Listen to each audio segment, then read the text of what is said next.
Well, Johnson & Johnson's manufacturing woes, they keep getting worse. Last night, the company said that it was recalling 13 million packages of Rolaids. The company has recalled more than 40 products this year. It seems like just keeps on going and going. For more, we're joined by Bloomberg's Shannon Pettypiece back with us. What is happening here, Shannon? Yeah, well, Betty, we've been talking about these recalls for more than a year now. First, it was the Pennsylvania plant. Then it was the Puerto Rico plant. Now, this recall is coming from a third-party manufacturer, contractor that J&J's been working with. So it's really starting to become like a systemic problem across their consumer unit, which is something that the company has said all along. No, these are isolated cases. At first, it was isolated to just this one Pennsylvania plant. Then last month, we talked about this report that came out showing constant violations at their Puerto Rico plant, and now a third-party manufacturer. So it does look like this is not just an isolated incident. This is something that we're going to see more of that is across the company. And they've done 40 product recalls over the past year, and we're talking about millions of products. They just started shipping the Tylenol children's products that they had recalled back in April. Those just started coming back on store shelves, and now, as you said, Rolaids, 13 million Rolaids products, all of these Rolaids soft chew products. And the recall violation here, I mean, it's not just something simple like a labeling issue that we've seen with some recalls. This was metal and wood particles found actually inside the product. So while the company said, oh, there's not a huge health risk here, we're not just talking about a labeling or sort of a theoretical concern here.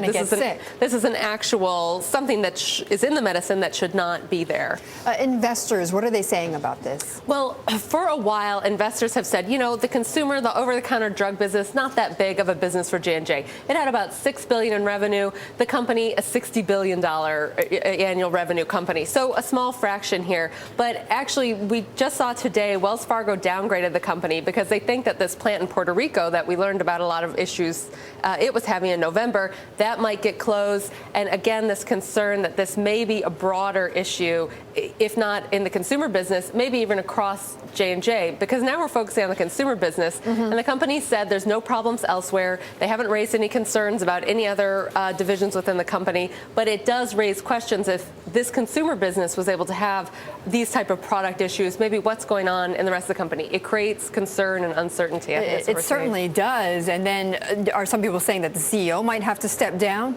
Right. Well, the CEO said that, I mean, he is an older CEO. He's been there for quite a while. He said he's not retiring. He doesn't plan to go anywhere. But I mean, we've seen 2 CEOs replaced in big pharma in the past few days. He's had quite a good run at the company. I kind of wouldn't be surprised if we saw over the next year maybe him starting to to transition out of that role. Well, as you say, we've seen 2 major ones with, with major changes. So, why not Johnson & Johnson? I mean, almost some would say, what, it should have been coming a while. Right. And Bill Weldon's had an interesting role. He's sort of been a very, J&J's divided into these units. He's sort of been very at top, very macro, big picture looking things. So it would be an interesting role. Micro then, yeah. Possibly, yeah. Shannon, thank you for continuing to follow that story for us.